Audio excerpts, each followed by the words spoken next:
defining your vibe.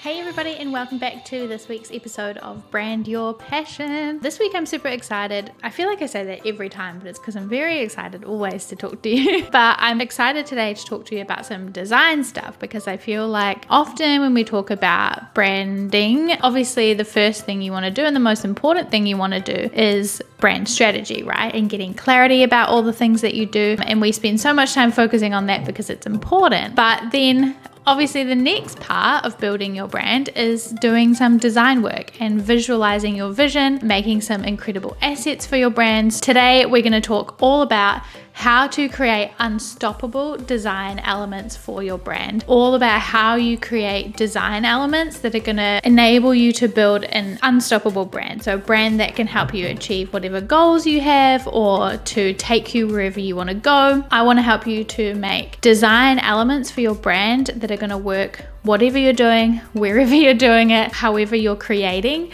I want to help you to make design elements that are going to make all of that possible. So there are a bunch of different design elements that go into a brand, right? That's things like your logo, and you have hopefully multiple versions of your logo. So you might have a primary logo and then a secondary logo, and then you will maybe have like just an icon. So there are a bunch of different logos. That's kind of the main thing. It's the one that everybody worries about and stresses about. That's the key kind of stamp, the key brand element that you're going to have. You also are going to have your brand typography. So this is another design element for your brand. It's used everywhere. So type is so important. I studied typography when I studied design. It was like my main topic because it's so important. It's applied everywhere, right? So if you're creating your website or content for social media, or you are creating posters or flyers about your brand, all of these things are going to include typography, and typography is so powerful in creating kind of a mood or sending a message. So it's a really powerful and important element for your brand. Next, you're also going to have your color palette. So this is another huge part of your visual identity, and your color increases recognition of a brand by 70 or 80%, I think it is.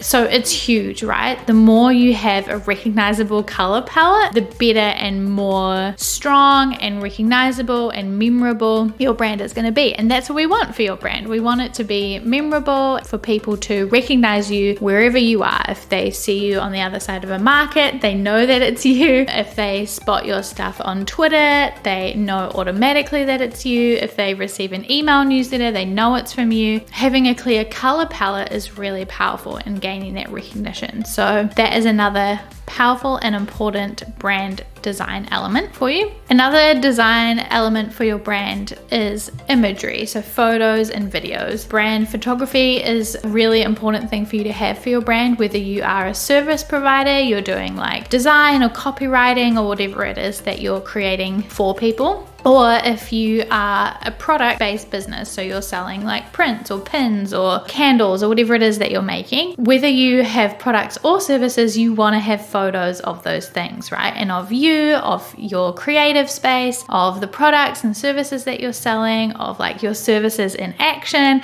your products kind of in situ in people's homes and things like that. So photo and video is a really important design element of your brand, and it's kind of might not seem like a design element because you're not like designing things on the computer, but it is kind of designed in the way that branding designer will often kind of creative direct your brand photo shoots, or they will kind of curate an Unsplash collection for you full of stock imagery that is aligned with your visual direction, right? So photo and video are really important and powerful tools in creating the overall design of your brand. And lastly, there are graphics, so things like illustrations, icons, patterns, textures, all of these things that are going to be used all over your brand, right? These are going to be things that you're going to be using on your website in like downloadable PDFs, stickers on your packages. All of these things are super, super important and really help to differentiate your brand, right? So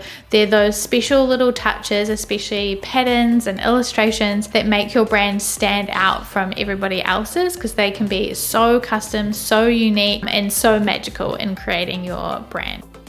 Now we kind of have an idea of what the design elements are that can go into your brand. Let's talk about how you want to actually go about creating these unstoppable design elements, right? Number one, and I mentioned this before, is the first thing that you want to do before you do anything else is to get clarity on your identity, your people, and your voice. So there's no point in kind of making these design elements if you don't know why you're making the certain decisions about the things that you are including. If you are just picking colors out of thin air, or copying illustrations from somebody else's brand, or making up your typography, like all of these things, if you're just kind of doing them with no strategy and no direction, I can almost guarantee you that you're going to have to do them again. They're not going to align with everything that you are and that you want to do and who your audience is, and B, they're not going to last you a long time. So they're not going to be timeless strategic decisions.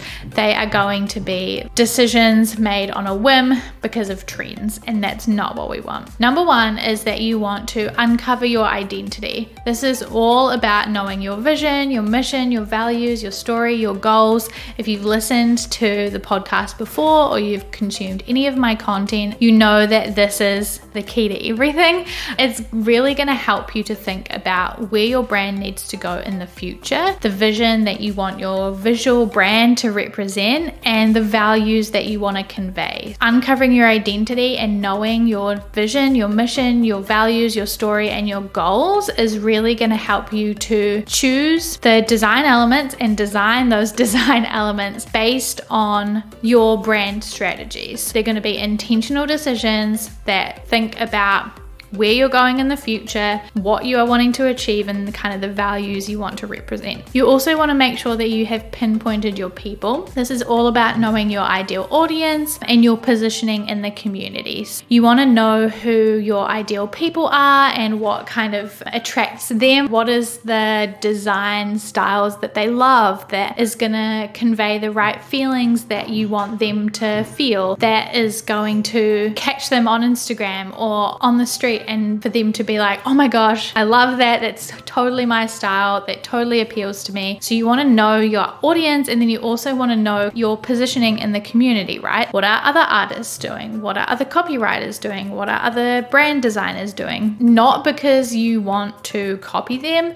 or emulate them or be like them or fit in. It's the opposite, right? So you want to see what these people are all doing and see, where do you fit in there, and how can you stand out and position yourself in a unique position in that community based on your visual identity. Knowing these things is really going to help you figure out what graphics are going to appeal to your audience and help you to stand out from everybody else in your community. And you also want to make sure that you have found your own unique, magical, personal voice. This is all about knowing your personality, the tones of voice that you use, the content pillars that you are going to be creating, and the platforms that you're going to be creating on. This is going to help you think about what you want to say, how you want to say it, and where you want to say it, right? You can know going into creating what is the message that you're wanting to get across, how is your personality going to be coming across, what is that personality and what makes it so unique, and how are you going to be communicating that with your audience. So you know,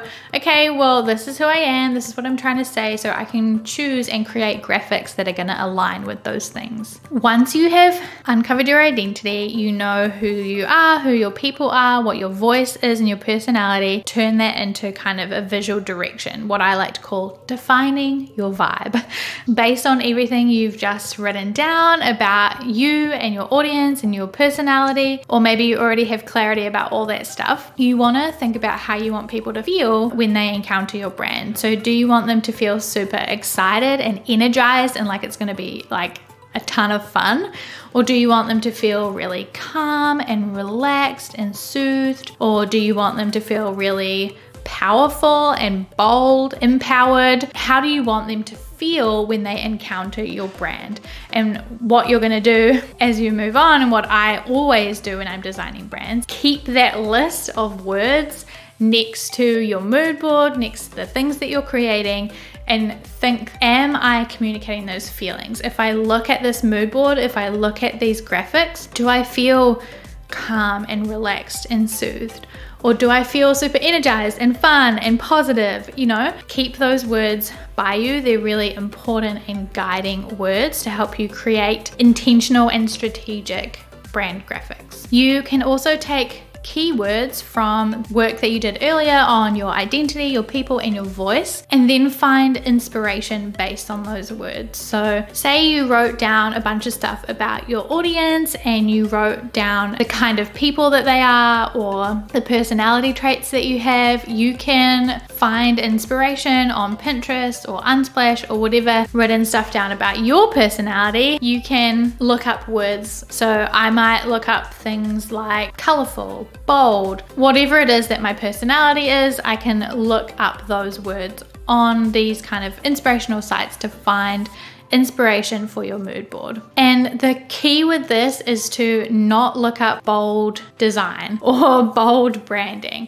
You can do that, but what's more powerful is to look up things like ceramics, sculpture, art, or writing, quotes, photography, like all of these different kind of things that are going to evoke feelings that aren't necessarily things you're just going to kind of directly copy, if that makes sense. What you're trying to do with a mood board is to find inspiration, but not find something that you're going to just duplicate. Your next step is to create a mood board that is going to define your vibes. Use those kind of key emotions that you want to convey. Use those key words that have come up through your identity and your people and your voice, and create a mood board. Like I said, what you want to do is to keep those emotions by your side as you're doing that, so you can double check with that, and also keep checking in with your identity, your people, and your voice, so you can check in and think, okay, as I'm creating this mood board, does it feel aligned with my vision? Does it feel aligned with the values that I have?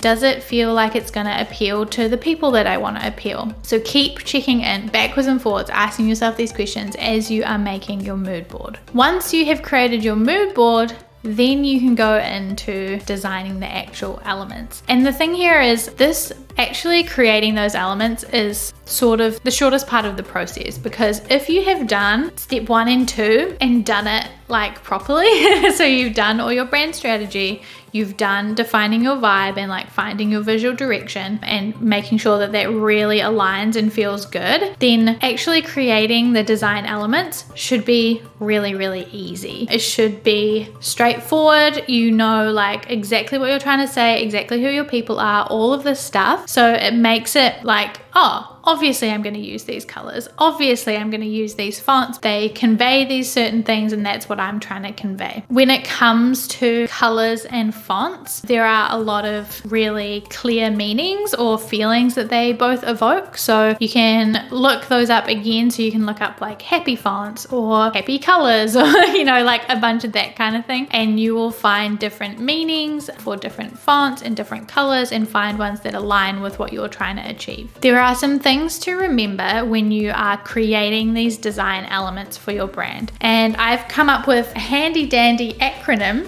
that I'm calling the TUFF acronym.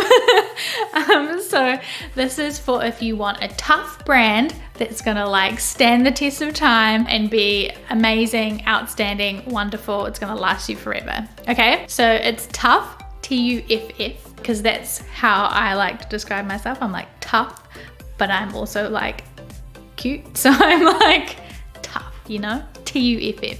Anyway, so T, timeless. What you want to make sure that you're doing when you are creating these assets or these elements of your brand is do not get sucked into trendy things. You want to be building a timeless brand that is going to last you not forever, but a long time. I don't want you to create something that's trendy and cool now and get 6 months or a year down the line and have to redo it all again because it's not actually aligned. You're just choosing things that are cool on Instagram and everybody else is doing.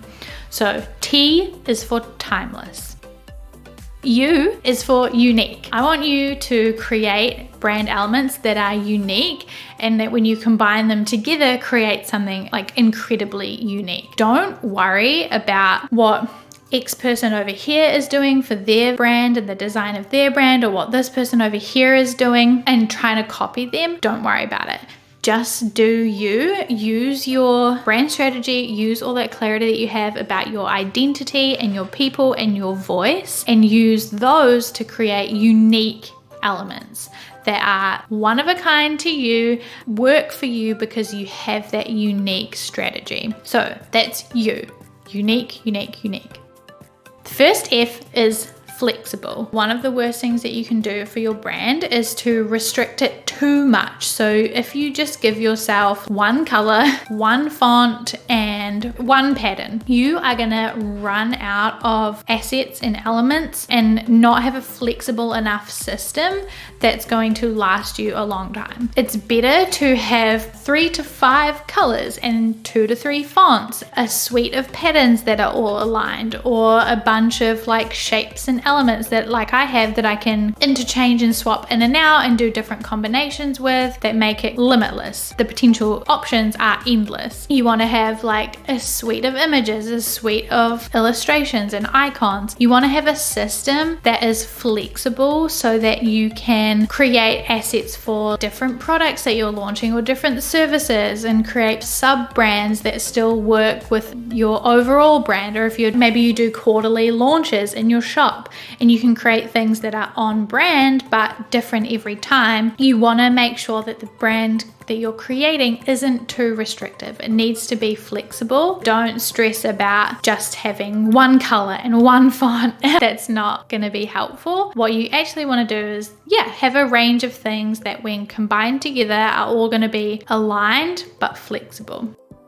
And lastly, the last F of TUFF is future-proof. I want you to think about your goals and your vision and your future when you are designing these elements, because branding isn't just about designing for where you are right now. It's about designing for where you want to go. If you are here right now, you want to build a brand and design a brand that's here so that you can bring yourself up to that point. Say, for example, I'll use myself as an example, right? So in the future, I would love to be speaking at conferences and featured on lots of other people's podcasts and like be well known, okay? So when I'm designing my brand, I need to think about the future and those goals, and is my brand going to work in those situations? Is it gonna be the quality that I want it to be if I'm gonna be speaking on stages and I'm gonna be on other people's podcasts?